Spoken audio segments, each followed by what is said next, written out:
Desde fotógrafos pedófilos, hasta familias asesinas, bienvenido al Rincón del Mal, y estos son 7 asesinos en serie de los que probablemente nunca escuchaste parte 2. David Parker Ray, terrible incluso entre los asesinos en serie, era conocido como el Toy Box Killer por su práctica de torturar a las víctimas en su mazmorra casera de juguetes.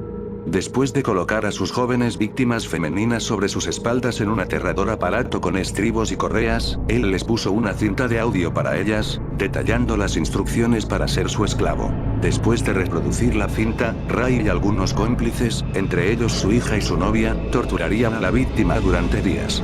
Basándose en su diario y los registros que llevaba, la policía asume que Ray mató a unas 50 mujeres de esta manera, pero nunca se ha encontrado su cuerpo. La operación de Ray se descubrió cuando una víctima, Cynthia Vigil, pudo escapar.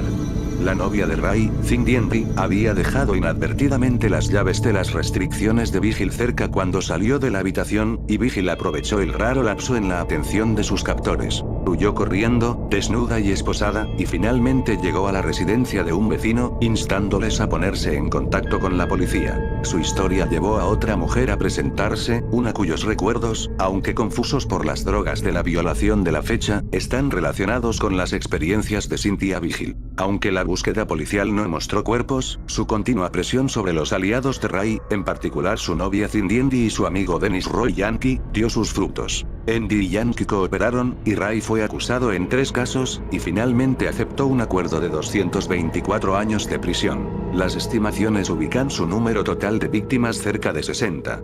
Antes de que la policía pudiera interrogar a Ray acerca de nuevos delitos, murió de un ataque al corazón en 2002.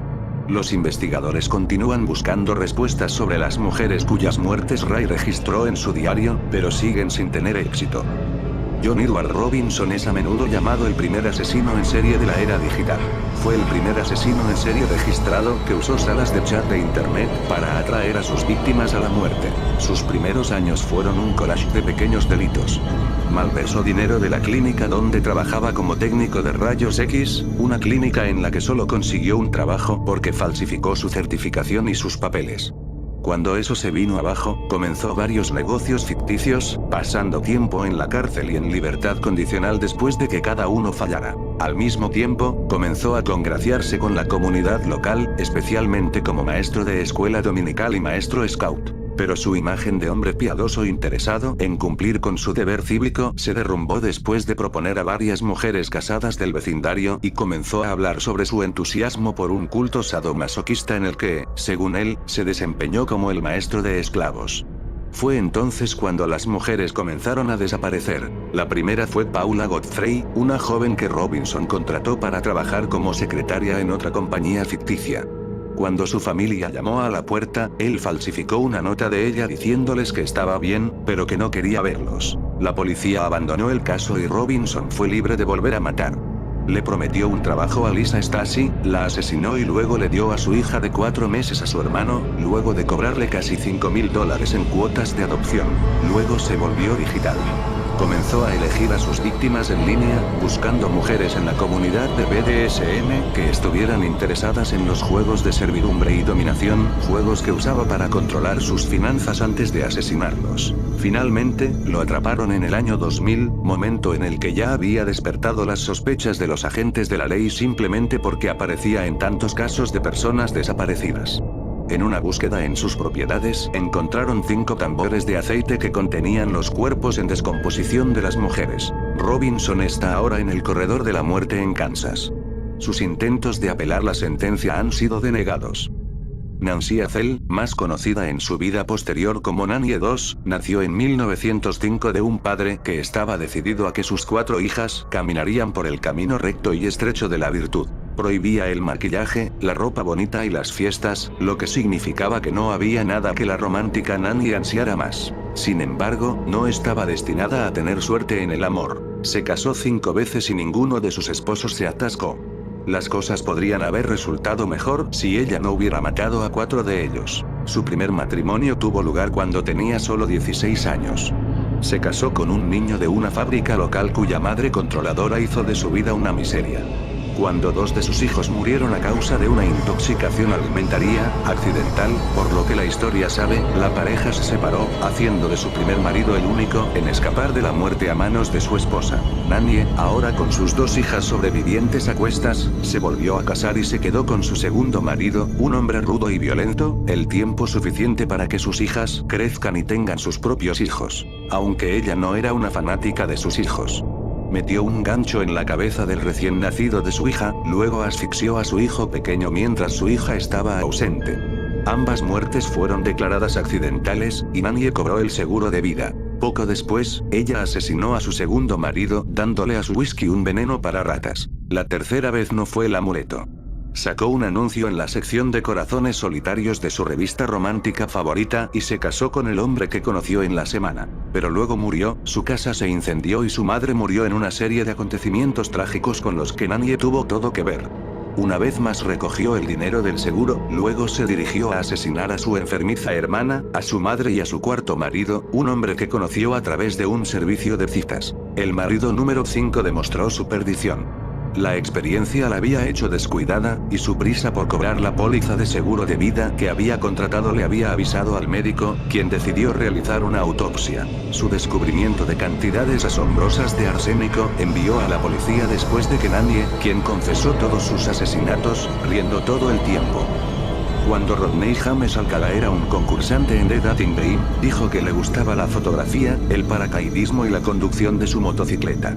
No mencionó sus pasatiempos más destacados: atraer a las mujeres a la muerte. En la cámara, él era un poco extraño, lo bastante extraño que mientras ganaba una cita con la despedida de soltera del programa, fuera de ella se negó a cumplir su parte del trato.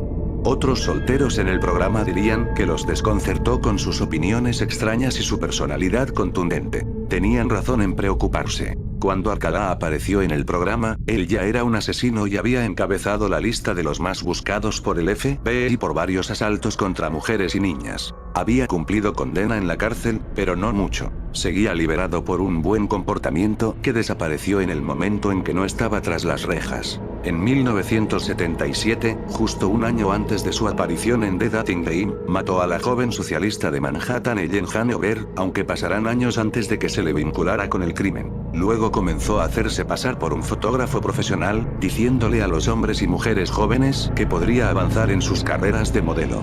Él acumuló una enorme colección de fotografías desnudas y sexualmente explícitas de adolescentes y hombres no identificados, muchos de los cuales los investigadores ahora temen ser muchos entre sus víctimas desconocidas. En 1979, asesinó a una niña de 12 años cuyos amigos lo recordaban como el extraño que le había pedido que les tomara fotos.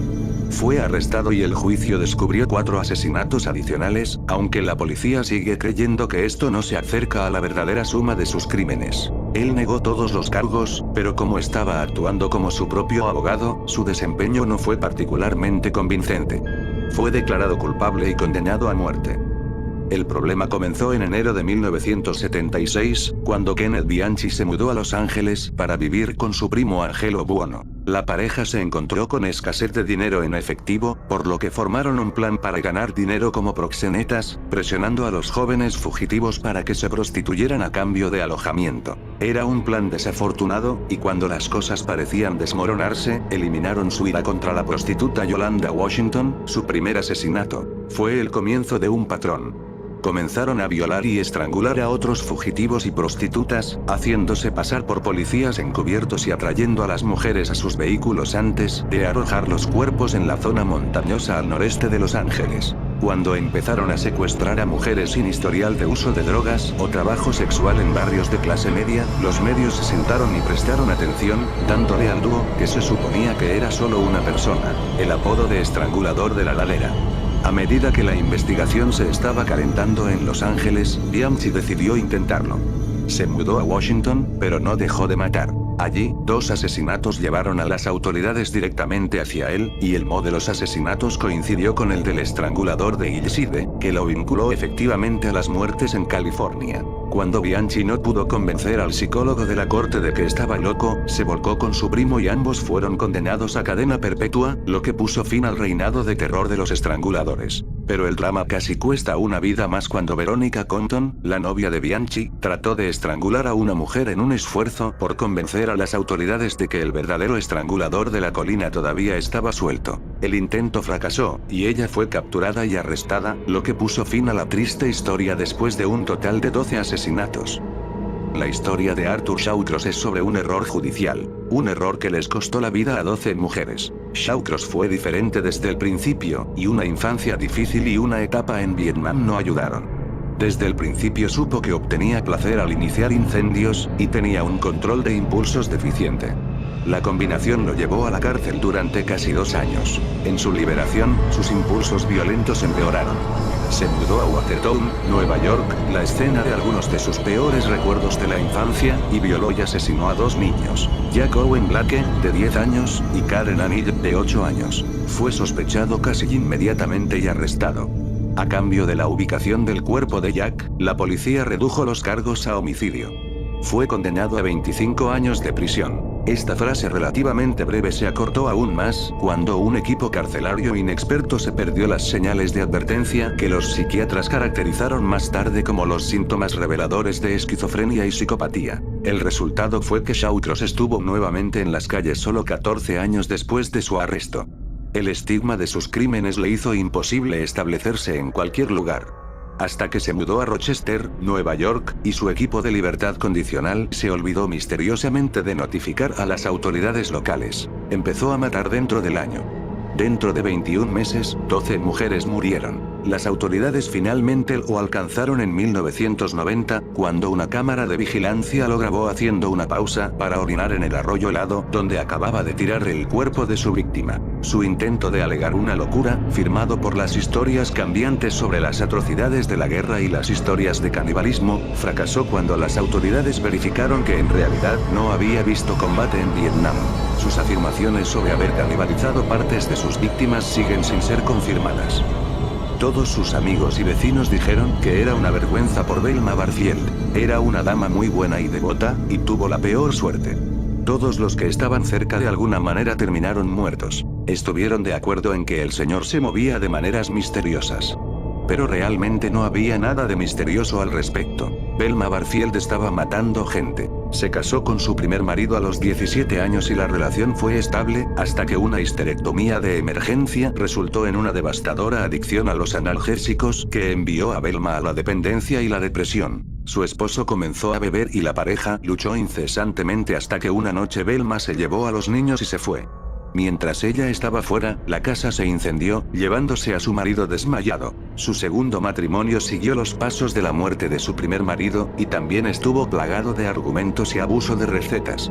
Menos de un año después de que pronunciaran sus votos, el segundo marido de Velma murió de un ataque al corazón. Cuando un incendio destruyó nuevamente la casa, asegurada, de Velma, se mudó con su madre, quien se enfermó repentinamente y murió de sus síntomas. Un estómago con un malestar violento, casi como si comiera algo que no debería haber comido. Velma luego tomó un trabajo como cuidadora de una pareja de ancianos, quienes murieron a causa de la misma extraña queja estomacal dentro de un mes el uno del otro. Velma tomó más pacientes y más personas murieron, hasta que finalmente un médico decidió realizar una autopsia a una de sus víctimas y encontró arsénico. Todo el plan, un complicado lío de cheques falsificados y abuso de medicamentos recetados, llegó a la luz del día. El cuerpo de su segundo esposo fue exhumado y también mostró rastros de arsénico, revelando a los fiscales la historia completa de los asesinatos en serie de Velma. Velma Barfield fue declarado culpable y condenado a muerte.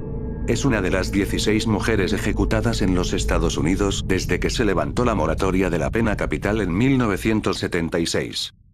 Pues eso ha sido todo, en lo que consiste a asesinos en serie. Espero que te haya gustado esta sección y nos vemos hasta la próxima. No se olviden darle me gusta al video y compartir, me es de gran ayuda, gracias.